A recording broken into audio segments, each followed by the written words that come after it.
ওম নমঃ শিবায়। নমস্কার প্রিয় শ্রোতা বন্ধুরা, সনাতন ধর্মচর্চা চ্যানেলে আপনাদের সকলকে স্বাগত। আজকে আমরা আলোচনা করব 16 সোমবারের ব্রত কথা। 16 সোমবারের ব্রত যে কোনো মাসের সোমবার থেকে শুরু করা যায়, তবে সবচেয়ে ভালো হয় যদি শ্রাবণ মাসের সোমবার থেকে শুরু করা যায়। শ্রাবণ মাস হচ্ছে মহাদেবের মাস। 16 সোমবারের ব্রত পালনের সাথে সাথে ব্রত কথা শ্রবণ করা অত্যন্ত জরুরি। চলুন বন্ধুরা, আমরা 16 সোমবারের ব্রত কথা শ্রবণ করি।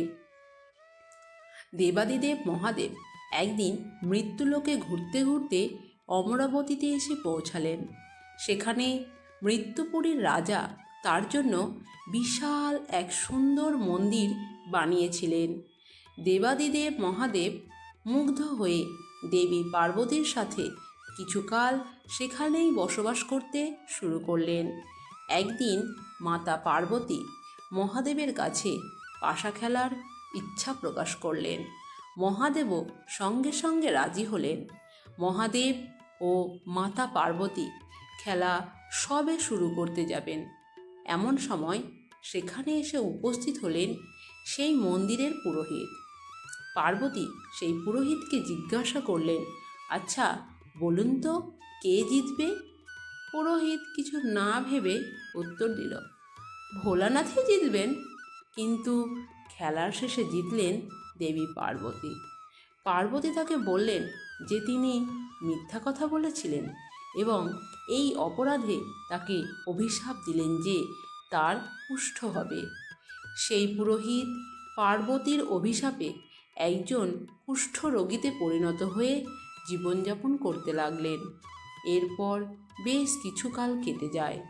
একদিন সেই মন্দিরে কিছু অপ্সরা পুজো দিতে এলেন।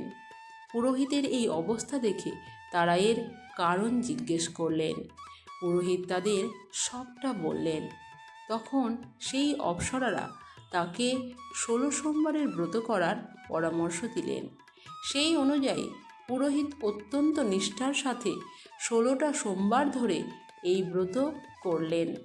তারপর ভোলানাথের আশীর্বাদে সে রোগমুক্ত হয়ে প্রতি সোমবারই ভোলানাথের পুজো করতে থাকেন। কিছুদিন পর আবার যখন মহাদেব এবং দেবী পার্বতী ওই মন্দিরে ঘুরতে আসেন, তখন দেবী পার্বতী পুরোহিতকে দেখে আরোগ্য হওয়ার কারণ জিজ্ঞেস করেন। পুরোহিত তাকে 16 সোমবারের কথা বলেন।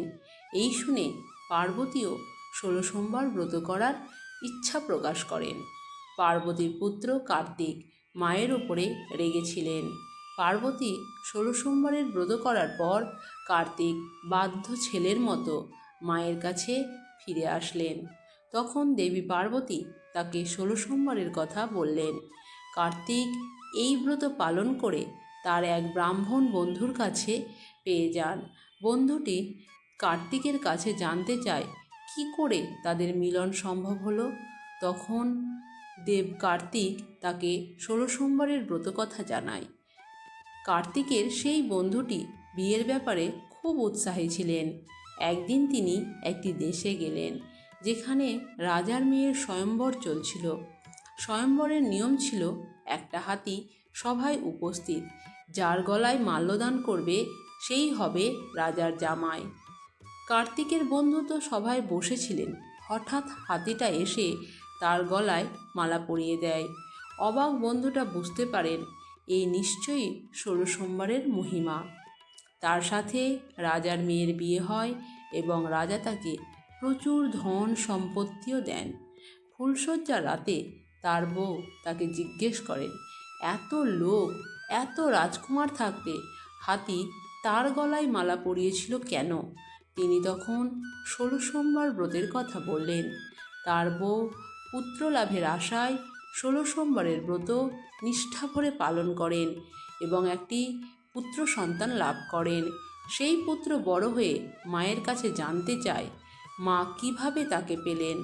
তিনি 16 সোমবারের ব্রতের কথা পুত্রকে বললেন। এইভাবেই একজন থেকে অন্যজনের মুখে ছড়িয়ে পড়ল 16 সোমবারের ব্রতের কথা। ভিডিওটিতে ভালো লাগলে লাইক, শেয়ার ও কমেন্ট করুন। চ্যানেলে নতুন হলে চ্যানেলটি সাবস্ক্রাইব করতে একেবারেই ভুলবেন না। ধন্যবাদ।